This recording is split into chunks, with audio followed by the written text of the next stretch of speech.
The Xinjiang Uyghur Autonomous Region is the largest provincial region in all of China. Its area covers 1.7 million square kilometers and is 1/6 of China's total land area. The deserts of Xinjiang account for 60% of all of China's deserts. In today's edition of Rediscovering China, we will introduce you to some of the poignant stories about how man has interacted with this harsh frontier land over the years, and show you some of the successful ways that water is being used in places where once there seemed to be none. To me, a Xinjiang assignment is different from a trip to anywhere else in China. Without a separate visa, and without needing to know any Central Asian languages, it boggles the mind to be able to travel in a place where flatbread trumps rice. The minarets of mosques dot the city skyline, and rather than being some faraway legend, the desert is king, merely punctuated by snow-capped mountains, expansive grasslands, and lush forests. In every sense, Xinjiang is a land of contrasts.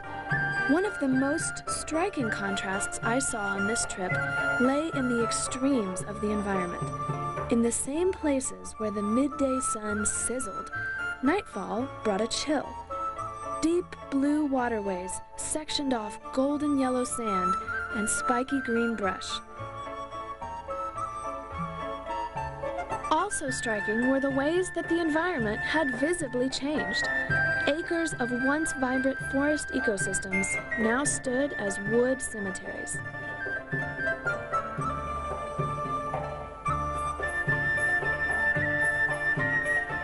Hauntingly beautiful, these forests seemed to demand my attention. Though mostly hollow, many of the trees still stood as proud that nourished them was rerouted. They are grotesquely tangible evidence of the impact well-meaning but ill-informed man can have on the environment. The Tarim River Basin is the world. There is some 1,300 kilometers, and the river's drainage basin alone covers 1/10 of China's total land area. Approximately half of the population of Xinjiang lives in this river's valley, and it can be said that the dryness affects people's ways of living as much as people affect the region's dryness. In the early years after New China was founded, Xinjiang as a whole, and the Tarim River Valley specifically, experienced considerable population growth. But conditions were harsh, and engaging in agriculture proved difficult. In a desperate attempt to irrigate their farmland, newly arrived migrants altered the course of the Tarim River. And despite their famed ability to withstand hardship, these poplars, some hundreds of years old, were thus drained of life. Man was affected as nearby settlements lost their primary source of water. Pressed for survival, they had to move elsewhere. Turmuşumuz su to'xtab ketgandan turmush bek nacharishib ketdi. Mol chorvalarimizning suv ichishdan suv ichgan suv bo'lmagandan keyin tirikchilik qilmagandan keyin bu qo'ychilarimiz hamma yerga taqaq bo'lib tarilib ketdi. The task of cultivating vast and making it inhabitable for its residents has been eased in large part by regiments of volunteers who have been stationed here in some capacity since 1949. Among their responsibilities are reducing the economic burden on local governments and local people by starting large-scale construction and production projects, including various industries related to cotton. They have increased the overall agricultural yield by implementing widespread water-saving measures and tree planting campaigns. Some regiments plant as many as 350,000 trees per year. However, despite having sufficient equipment and facilities, their work has remained difficult, as water has frequently been inadequate. 前些年的话，因为这个塔里木河水资源来量比较少，好的地的话，因为来水量很少，这个被迫都放弃掉了，整个都是荒凉了。种的这个树以前都死掉了。我们这个人居环境和生产环境都比较恶劣，人的话生存条件都受到挑战。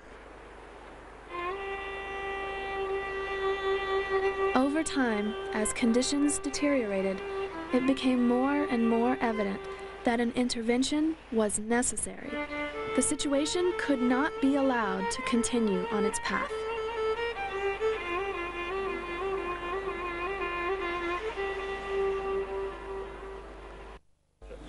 Over the last 20 years, as environmental destruction has reached extreme levels, drawing widespread attention from around the world, various levels of government and society have rallied together to try to find effective approaches to control the flow of this river. One early method has been to reroute some of the major offshoots of this river in an effort to increase the prominence of the river's main flow. The need for these measures is all too apparent. Prior to these coordinated efforts, the volume and quality of the water flowing into the river had decreased so sharply that dependent ecosystems were left fragile and declining themselves. Logically, as these ecosystems falter, the natural and most effective barriers to forces like wind and sand disappear, hitting the region with an annual direct economic loss of 3 billion yuan. 塔河综合治理呢，它本身是一个过程，工程的建设到生态的修复有一个时间，而现在呢，塔河生态呢已经到了不可那种恶化的程度啊，已经到了不可遏制的情况，所以赶快抓紧应急，可以争取一个治理的时间。 And thankfully, where this transfer is urgently needed, it has begun to be successfully implemented. Looking at the Tarim at various points, both the difficulty and the importance of the task are apparent. In the lowest reaches, recent efforts have succeeded in getting water to pass over. But where the volume has not been sufficient, the water eventually evaporated, leaving the surface a plate of dry, cracking mud.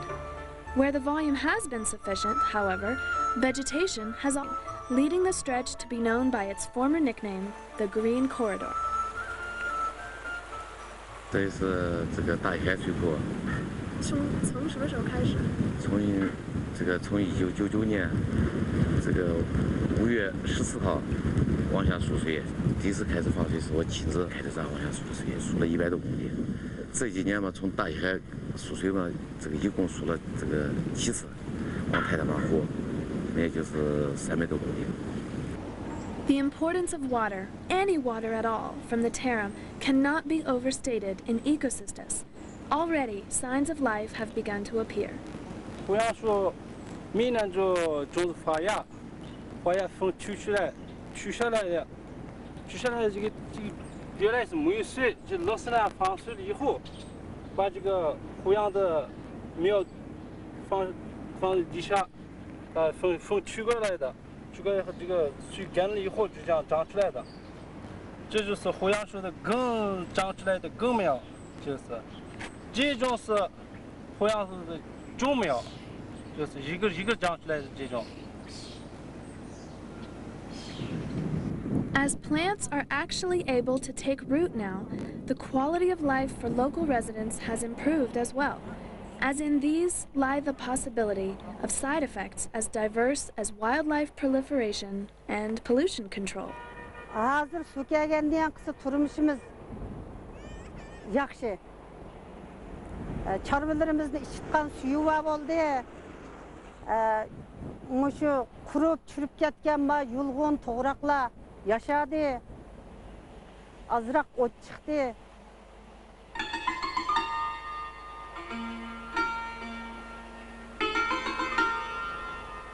With the building of the Great Western Reservoir 30 years ago, the Taidama River was effectively cut off, along with all of its related ecosystems. In 1999, efforts were begun to reverse this, and now, after 7 attempts to extend the river to its original length, the river, some 320 kilometers downstream, has nearly achieved its original abundance. Along with the obvious benefits restoring these areas brings, underground water resources are also protected in the course of these efforts, leading to the chance of survival for hundreds of kilometers of vegetation around the river. Locals have put this groundwater table to use in similarly desperate situations.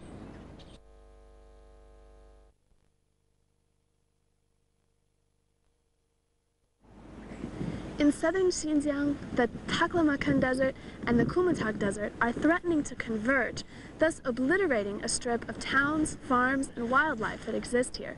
To combat this, locals have employed water-saving technology, tree planting, and sand stabilization techniques. Due in large part to their efforts, this stretch of the Tarim River Valley, for the time being at least, is safe. Farmers have played a key role in the success of this campaign, as they have increased their water conservation behavior and modified their farming practices in accordance with scientific recommendations. In these ways, the desert is effectively kept at bay and agriculture is allowed to flourish. 我们利用国家的话，这个塔里木河的话，这个现有的资金和自己自筹的资金，这个把这个上的这个以色列的话，这个节水灌溉这些项目，通过这个全团的广大干部的这个努力的话，我们把这一片的话，就是从沙坡那头到这边这一头，全部就是进行的话，就用这个节水灌溉。 种植的这个树和这个草木，从现在这个情况来看的话，我们这个生态上流后来，这个地区的这个局部的生态条件得到了改善。这个地方呢，基本上看到这个树也绿起来了，草也绿起来了。自从种了生态林以后，对我们这里棉花、香梨、红枣都有很大的保护作用。以前没种生态林的时候，我们这里棉花播种每年都要受到这个风沙的侵害。 造成重播。以前的这个棉花产量，单产在280到300公斤左右，现在，已经达到450左右单产。生态林种了以后，对我们这个，生态气候有一定的改善，同时对我们这个职工的这个经济收入有了很大的提高。根据这个卫星遥感片子所提供的资料来看，就是植被恢复的面积，增加了27万亩，沙化面积减少了50万亩，地下水位提高了3到5米，应该总体上情况都是有着比较大的好转，就是生态环境裂变的情况初步得到了遏制。 If the amount of investment put in the management of the Tarim River Valley is any indication of its significance, this is indeed an ecosystem of great consequence. So far, some 11 billion yuan has been appropriated for goals here such as water conservation, development of underground water usage, management of the water's course, ecosystem restoration, and other projects, one of which is the Chala Hydrometric Station. 卡拉枢纽是塔里木河干流，下游的起点。修建卡拉枢纽，一个就是为了控制塔里木垦区农业的灌溉用水，将多余的水通过拦河闸输向大西海子，最终将水送到台子马湖。还有一个更重要的意义，就是实现了塔里木河流域的水资源的统一管理和统一调度，使宝贵的水得到了有效。